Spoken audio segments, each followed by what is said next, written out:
ఆంధ్రప్రదేశ్ ముఖ్యమంత్రి శ్రీ నారా చంద్రబాబు నాయుడు గారికి సంబంధించినటువంటి అంశాన్ని తీసుకొని ఆయన జైల్లోకి వెళ్ళినప్పుడు సందర్భాన్ని తీసుకున్నటువంటి బండ్ల గణేష్ గారు ఆయన తిరిగి క్షేమంగా ఆంధ్రప్రదేశ్కు వస్తే నేను తిరుమలకు వస్తానంటూ కూడా ఒక మొక్కుకున్నట్టుగా కూడా చెప్తా ఉన్నారు. సో దీనికి సంబంధించి షాద్నగర్ నుండి తిరుమల వరకు కూడా సంకల్ప యాత్రని నిర్వహిస్తా ఉన్నారు.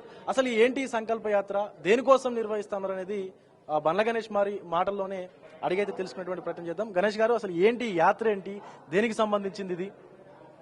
ఇది కేవలం దైవ కార్యక్రమం. భగవంతుడి కోసం, ఆ శ్రీ కలియుగదైవం శ్రీ వెంకటేశ్వర స్వామి కోసం మొక్కున్న మొక్కిది. నాయకులు, భారతదేశంలోనే అతి గొప్ప వ్యక్తి మహోన్నత శక్తి అనే శ్రీ చంద్రబాబు నాయుడు గారు అరెస్ట్ అయినప్పుడు ఒకరోజు వస్తారు, 2 రోజులు వస్తారు, 3 రోజులు వస్తారు, బయటకు వస్తారులే అని ఎదురు చూస్తూ ఉన్నాం. మేమందరం అభిమానులు అందరం, ఆయన్ని ప్రేమించే తెలుగు ప్రజలందరూ ఆర్తనాదాలతో ఎదురు చూస్తున్న టైంలో ఆ బెయిల్ పోస్ట్ పోన్ అవుతూ సార్ జైల్లో ఉండటం జరిగింది. ఓ రోజు నేను సుప్రీంకోర్టులో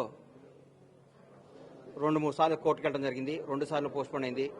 ఈ రోజు తప్పకుండా బెయిల్ వస్తుందని ఆశతో సుప్రీంకోర్టుకి వెళ్ళి మార్నింగ్ 9ంటికి కూర్చున్నాను. 10:30కి గౌరవనీయులు న్యాయమూర్తి గారు ఇది నా ముందు విచారించబడదు అని చెప్పడం జరిగింది. ఆ రోజు నా కళ్ళు చెమర్చాయి.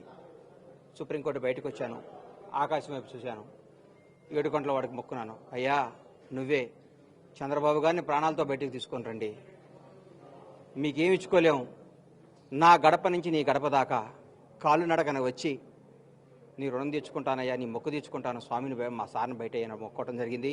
అనుకున్న 4 రోజులకే సార్ బయటికి రావడం జరిగింది. గత వారమే ఆ కేసు పూర్తిగా కొట్టేయడం జరిగింది. కొట్టేసినా కూడా 7 గంటల వాడు మొక్కును ఆపుకోవటం తప్పు అని భావించి ఈరోజు మా ఊరు నుంచి పాదయాత్ర మొదలుపెట్టాను. భగవంతుడి అనుగ్రహంతో, అందరి ఆశీస్సులతో, అందరి అభిమానంతో 20 రోజుల్లో యాత్రను కంప్లీట్ చేయాలని సంకల్పిస్తున్నాను.